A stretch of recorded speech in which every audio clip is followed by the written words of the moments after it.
রান্নাঘর। আজকে আমি করব কচুর শাক তোমার ছোলা দিয়ে, আজকে নিরামিষ করব। তো যাওয়া যাক তাহলে, রান্নায় চাই আমরা। তো এইভাবে কচুগুলো কেটে রেখেছি, কচুর শাকগুলো ছোটো ছোটো করে। আর আমি ছোলা দিয়ে করবো আজকে।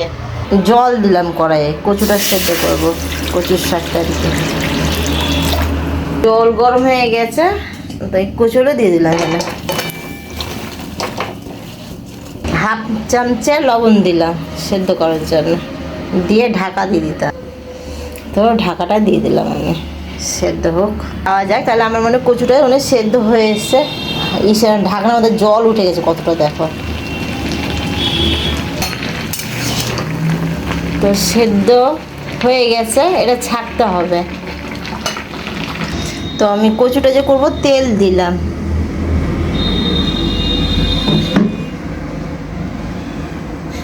দুটো তেজপাতা দিলাম, আর আমি জিরা ফোড়ন দিলাম। থেকে সুগন্ধ বেরিয়ে গেছে, দেন কচুটা যে সেদ্ধ করে রেখেছিলাম সেটা দিয়ে দিলাম এখানে। তো আমি ছোলা আলাও দিয়ে দিলাম এর মধ্যে। আর সেদ্ধ হবে তো, আস্তে আস্তে সেদ্ধ হবে। এখানে 1 চামচে হচ্ছে জিরের গুঁড়ো, হলুদ 1 চামচে, 1 চামচে লঙ্কার গুঁড়ো, ওইটা আমি কচুর শাকে দিয়ে দিলাম।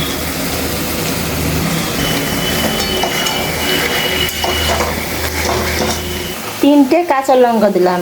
তো আপনারা যেমন ঝাল খাবেন সেইভাবে দেবেন লঙ্কা। তো এখন লবণ দিচ্ছি না, কচুতে লবণ দেওয়া ছিল সেদ্ধর সময়। লবণ নাইলে আমি পরে দেবো। দেখে বাপরে বাপ। আর হচ্ছে লবণ মিষ্টি দেখতে হবে। 1 চামচ আমি চিনি দিলাম।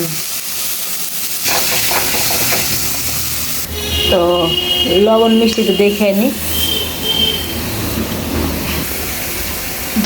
লবণ মিষ্টি ঠিকই আছে, একটু মিষ্টি মিষ্টি হবে, এটাই একটু লবণ লাগবে। একদম সামান্য লবণ দিলাম।